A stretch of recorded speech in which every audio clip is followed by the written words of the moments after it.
Hello dear students, yes good morning, good evening all of to you. GST income tax में तो बार बार changes आते हैं, लेकिन इस बार जो चेंजेस आया है वो है सर बैलेंस शीट परफॉर्मा को लेके।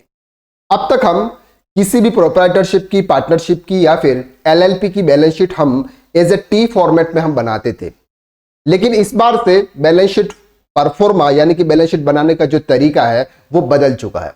अब बैलेंस शीट कैसे बनेगी, उसके अंदर क्या क्या कवर होगा, यह सब कुछ आज हम इस लेक्चर के अंदर डिटेल में समझने वाले हैं। अगर आप एक अकाउंटेंट हैं और आप बैलेंस शीट फाइनलाइजेशन का काम कर रहे हैं या फिर आप किसी की बैलेंस शीट फाइनल करने वाले हैं और एक्सेल के अंदर अगर बैलेंस शीट बनाने वाले हैं तो यह वीडियो आपके लिए सबसे इंपॉर्टेंट वीडियो होगा। चलिए शुरू करते हैं। बैलेंस शीट इस बार की नॉन कॉर्पोरेट एंटिटी का मतलब होता है कि सर अगर कोई प्रोप्राइटरशिप फर्म है, चाहे वो ट्रेडिंग का बिजनेस कर रहा है, चाहे वो मैन्युफैक्चरिंग कर रहा है, चाहे वो सर्विस का बिजनेस कर रहा है, या फिर अगर कोई एलएलपी है या फिर कोई भी पार्टनरशिप फर्म है, वो पर्सन अब बैलेंस शीट इस फॉर्मेट में बनाएंगे। Name of the non corporate entity यानी कि जिस भी कॉर्पोरेट जो भी पर्सन से यानी कि प्रोप्राइटरशिप फर्म या किसका भी यहां पर नाम आएगा, और बैलेंस शीट एज एट जो भी डेट होगी। अब यहां पर आप जिस तरह से कंपनी की बैलेंस शीट बनाते थे उसी तरह की बैलेंस शीट अब यहां पे बनेगी। इक्विटी एंड लायबिलिटी, अब यहां पर सर आप देखेंगे ऑनर फंड में ऑनर कैपिटल अकाउंट दे रखा है। ऑनर कैपिटल अकाउंट, जब कंपनी की हम बात करते हैं तो वहां पर शेयर होल्डर फंड होता है, लेकिन यहां पर आपको दे रखा है सर ऑनर कैपिटल अकाउंट, यानी कि ये प्रोप्राइटरशिप की या फिर पार्टनरशिप या एलएलपी के अंदर जो भी होते हैं वो ऑनर होते हैं उसके, और उनका कैपिटल अकाउंट क्या होगा वो आपको यहां पे देखना है। तो अब आपको यहां पर सर दो कॉलम नजर आएंगे, एक कॉलम होगा प्रीवियस ईयर का और एक कॉलम होगा करंट ईयर का। अब बात कर रहे हैं कि सर फाइनेंशियल ईयर 25-26 हमारा कंप्लीट हो चुका है, अब इनके बुक्स फाइनल करने की बारी आई है। तो अब इस बार आप जो भी बैलेंस शीट बनाओगे वो आप इस फॉर्मेट में बनाओगे।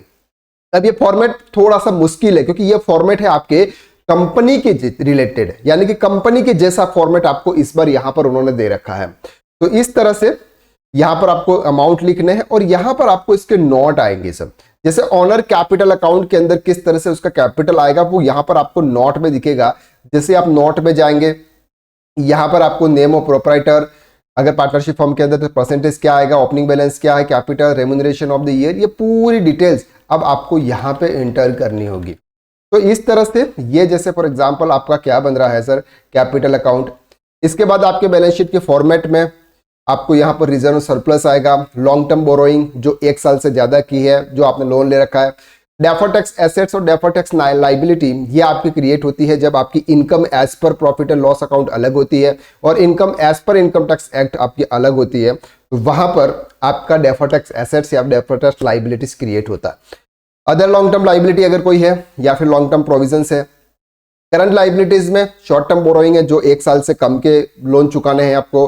ट्रेड पेबल्स, क्रेडिट्स की डिटेल्स आएगी। अदर करंट लायबिलिटीज में और कोई लायबिलिटी अगर आपकी है, और शॉर्ट टर्म प्रोविजंस है, ये आपकी लायबिलिटी आ जाएगी। इसके नीचे सर आपके आएगा एसेट में आपका पीईपीपी आ जाएगा, non current investment, deferred tax assets यहाँ पर आएगा आपका, लॉन्ग टर्म एडवांसेस यहाँ पे आएंगे। इस तरह से करंट एसेट्स के अंदर आएगा। इसके बाद अगर आप इसका पीएनएल देखेंगे तो पीएनएल भी पूरी तरह से बदल चुका है सर। रेवेन्यू फ्रॉम ऑपरेशन आपका यहाँ पे इस तरह से आएगा, अदर इनकम और expenses of goods sold, employee benefit, और इस तरह से आपका ये पीएनएल बनेगा।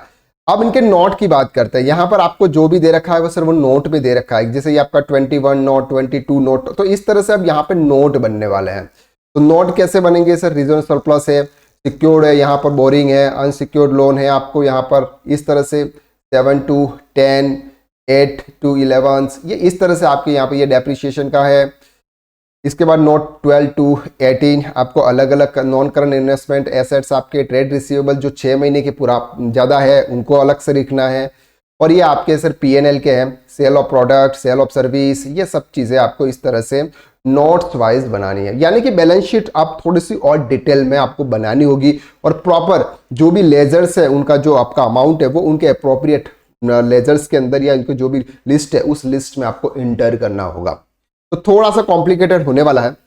अगर आप एक अकाउंटेंट है और इस तरह की बैलेंस शीट अगर आप बनाना सीखना चाहते हैं और ये परफॉर्मा अगर आप सीखना चाहते हैं तो हमारा बैलेंस शीट फाइनलाइजेशन का कोर्स है फाइनेंशियल ईयर 25। इसमें हम इसी फॉर्मेट के आधार पर बैलेंस शीट किस तरह से प्रिपेयर की जाती है और फाइनल की जाती है वो सब कुछ हम अपने कोर्सेज के अंदर प्रैक्टिकली क्लाइंट डेटाबेस के आधार पर सिखाते हैं।